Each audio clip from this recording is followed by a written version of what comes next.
Hi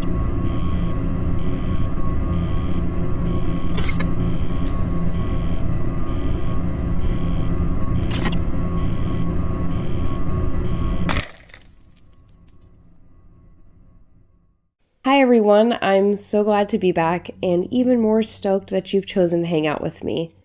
This week I decided it was time to cover another serial killer file. I've been putting it off for a while, so here we are. We're going to discuss Bela Kiss, who has many monikers it seems, but the most fitting in my opinion is the monster of Czinkota. Also, before we get into it, here's my disclosure. Kiss is Hungarian, so I will do my best to pronounce people, places, and things, and I don't mean to offend anyone, so I'm completely sorry in advance. But as always, I invite you to join me as we discuss the horrible crimes of Bela Kiss. Bela Kiss was born in Isaac, Austria, Hungary in 1877 to parents Janos and Verona. By the time he was 23, Kiss was a self-taught tinsman living near Budapest in a village called Czinkota. Unbeknownst to most, Kiss was allegedly fond of occult practices and fancied himself an amateur astrologer. He had no formal schooling but read often. His vast knowledge allowed him to hold conversations with even the most educated townspeople. Kiss was considered very hardworking and generous by his neighbors, mostly due to his penchant to throw large parties at the local hotel.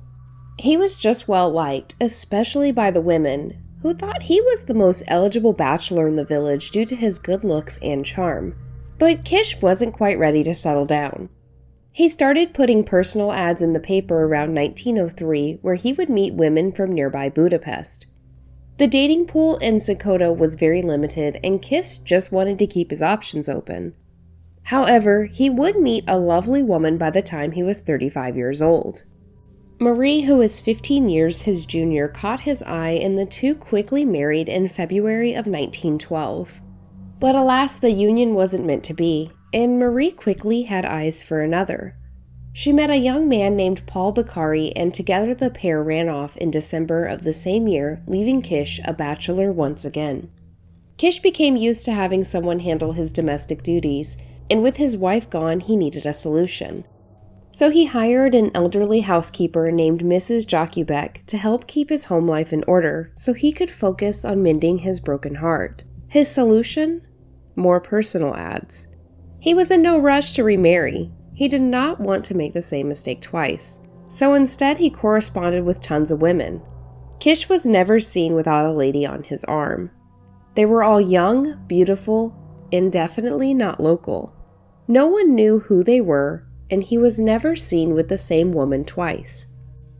Not even his housekeeper knew their names.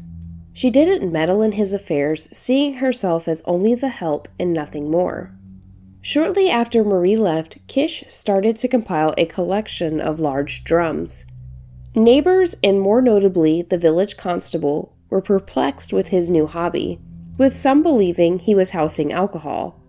The constable came to Kiss's home since he was investigating the disappearance of two young women from Budapest. One named Schmidek and the other Varga. Both were widows who were last seen with a man only known as Hoffman.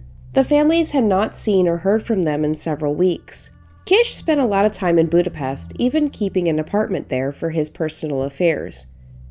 The constable felt there may have been a possibility Kiss would have run into these women or maybe even Hoffman. When the constable questioned Kiss, he also mentioned the alarming number of metal drums, but Kiss had his reasons. Kiss knew with the ongoing war, fuel would be scarce and he needed to be prepared, not only for himself but his neighbors as well, so all of these drums were housing gasoline. The constable felt this was reason enough and left Kiss to his devices. For the next 2 years, Kiss was just enjoying life and dating girls until he was conscripted to fight in World War I. In November of 1914, he was assigned to the 40th Honved Infantry Brigade. Before leaving, he entrusted his home and property to his faithful housekeeper, Mrs. Jakubek. In July of 1916, rumors began to circulate that Kiss had been captured or possibly killed since his unit endured heavy casualties fighting in the Carpathian Mountains. With no news or updates, Kiss's landlord began to get the property ready so they could get a new tenant in. While prepping, the landlord stumbled upon 7 drums in the backyard and wasn't sure why they were there. The landlord decides to try and open the top of one of the drums, which had been soldered shut. He managed to puncture the lid, but was hit with a pungent stench reminiscent of death. He quickly informs the police, who send Dr. Charles Nagy, detective chief of the Budapest police, to investigate the property. Upon arrival, he and his men immediately open up the first barrel. Submerged in a brine of methanol was a relatively well-preserved body of a young woman with brown hair. She had been strangled. The 6 other drums revealed the same grisly contents: a young girl and a length of rope. Reportedly, some of the bodies also had puncture wounds on their necks and were drained of blood. Nagy immediately sent correspondents to the military to arrest Kish if he was found alive. He also halted any outgoing post addressed to him to prevent a tip-off. But these 7 victims were just the beginning. The constable recalled there had been a lot more drums when he first came to the property years ago. So Nagy and his men continued to search the property and soon discovered an entire cache of drums buried beneath the property. Accounts differ, but police found between 24 to 30 drums. All victims were women except for one. Authorities began trying to identify the victims, which they quickly found not only the widows that were missing from Budapest, but Kish's estranged wife Marie and her boyfriend Paul. It was theorized Kish had slain his wife and her clandestine lover in a jealous rage, disposing of them in a fashion to eliminate any possibility of discovery. Or so he thought. But why the rest of the women? Nagy turned to the home for clues. Mrs. Jakubek was detained since initially the detective felt she was in some way responsible. Kish had left money to the housekeeper in his will, which seemed very uncommon for someone considered the help. But Jakubek assured them she knew nothing, not even about the inheritance he left for her. She admitted to seeing a lot of women visiting since her employment began, but didn't know any of the women. She never spoke to them and spent the evenings at her own home. In fact, Mrs. Jakubek didn't even believe Kish could have done such monstrous things. She explained Kish was one of those people who would go out of their way to help injured animals. Everyone, including his neighbors, loved him. No one believed he could be responsible. Police began searching the home for further evidence when they arrived at the locked door located in his bedroom. Mrs. Jakubek explained that though she was in possession of the keys, she was instructed to never enter along with anyone else. Despite this, Nagy made her unlock the door. Inside of the room, it was rather plain. In the middle sat a desk and chair, then behind that against the wall was a bookshelf. Upon further glance, the books on the shelf were all about poisoning and strangulation, which was disturbing, but the desk really sealed his fate. The drawers overflowed with letters addressed to Hoffman from women responding to a newspaper ad posted in Budapest. Kiss had been doing this for more than a decade. He claimed to be a lonely man in search of a wife, ideally one with a fortune. From what Nagy could tell, when a woman would respond, he would visit her, make her feel special and loved, while also probing for information on her family situation. Those who didn't have anyone nearby, he continued to correspond with, convincing them to send him various sums of money so they could start their lives together. There were hundreds of letters and around 74 packages, where he kept mail separated by woman so he wouldn't get them mixed up. These 74 were the women he accepted marriage proposals from. It was discovered Kish had received around 174 marriage proposals from his newspaper ads. He had defrauded so many women of their savings and financial resources before just disposing of them when they were no longer of use. Nagy also discovered 2 records from court proceedings from Julianne Pashk and Elizabeth Komaromi. Both women attempted to sue Kish for his thievery, but due to neither woman showing up for the hearings, the cases were dismissed. To help further the identification process, all clothing and any clues within the metal drums were examined. but this was very sparse. Nagy also reached out to the local police to help trace the victims to any missing women. Within the home, Nagy located clothing embroidered with the initials KV and a faint MT on a handkerchief. He also found clothing belonging to Julianne Paschke due to her name being stitched on the label. By this point, Nagy was confident he had enough to prove murder if Kish were alive, but he had not been able to properly identify all of the victims. It is unclear exactly how many victims were identified. Although word had been sent to the Army about Kish's misdeeds, the Army during the summer of 1916 were in the middle of war, and to make things more difficult, the names Bela and Kish were very common. But despite these odds, in October of 1916, word came that a man named Bela Kiss was recuperating at a Siberian hospital. Nagy left immediately, but would never know for certain who this man was, since whoever had been in the bed managed to slip away, placing a dead man in his place.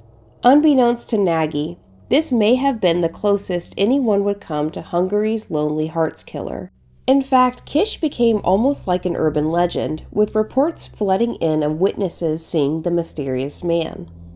In the spring of 1919, one witness claimed to have seen Kish near Margaret Bridge in Budapest. This was the same place Hoffman used for his hunting grounds. In 1924, an odd member of the French Foreign Legion went to the police station to report a fellow legionnaire that he believed could be Kish. This man claimed his name was Hoffman, and he bragged to police about how good he was with a garrote. But when police went to question this Hoffman, the man had disappeared without warning. Then a Hungarian soldier claimed Kish was imprisoned in Romania for burglary, while another said he had died of yellow fever in Turkey. The sightings continued through the 30s. In 1932, New York detective Henry Oswald was convinced he had sighted Kish emerging from the Times Square subway station. Oswald was called Camera Eye by colleagues due to his impeccable ability to remember faces. He was unshakable with his belief that the man was in fact Kish, that he attempted to pursue him, but the large city crowds made it impossible and he lost his trail. 4 years later, the rumor circulated that Kish was working as a janitor in an apartment building on 6th Avenue. But when police stopped in to check it out, he was gone. That was the last reported sighting, and the investigation just went cold. While Detective Nagy was handling the case, he uncovered that Kish had reportedly switched his papers with a battlefield fatality, so he could assume the dead man's identity to make an escape. However, this knowledge brought him no closer to answers or Kish himself. No one knows exactly what happened to Bela Kiss, including when he met his end, and if his horrendous crimes stopped when he left for the military. What is known is this prolific murderer cast a dark shadow across the 20th century in the West, and somehow, whether it be cunning or accident, managed to evade the justice he rightfully deserved. So, like I said, I haven't done one of these videos in a while, and I thought this guy, well, obviously, he's not a good person, but his story is sort of interesting because of his across-the-world escape from the police. He seemed to almost get caught every time, and then he just didn't, and it adds to this very, mystery feel. I also wanted to add that some articles I was reading claimed that when the drums were discovered, it was due to the constable actually remembering the drums were there at the house when the military came looking for resources. But due to the story I included about the landlord being the most common, I chose this route. It seemed to be the one that was in majority of the resources I was reading. But I just wanted to be just upfront about that so you guys knew that there were two different accounts as to how the bodies were actually discovered. But there are just many unknowns, not only about the case, but Kish himself. I think one thing we can all agree on, he was just a strange, awful person who used vulnerable women in the worst ways. As always, I invite you to leave your thoughts and comments below so we can chat about this. And if you found this to be informative, please consider giving the video a thumbs up to let YouTube know you want more. And lastly, if you haven't subscribed yet, please consider doing so because we would love to have you under the ash tree. Thank you all who reached out and sent your well wishes and at-home remedies. I think it really helped me strive to get better quicker. And I may be a little congested still, but I promise I feel 1,000 times better. I didn't take the time to reply to everyone, so I do apologize, but thank you so much for wishing the best and for being so understanding. I'm so grateful for my community because you all are so nice and you just make my week. Thank you so much, and I will see you in the next one. Bye, friends.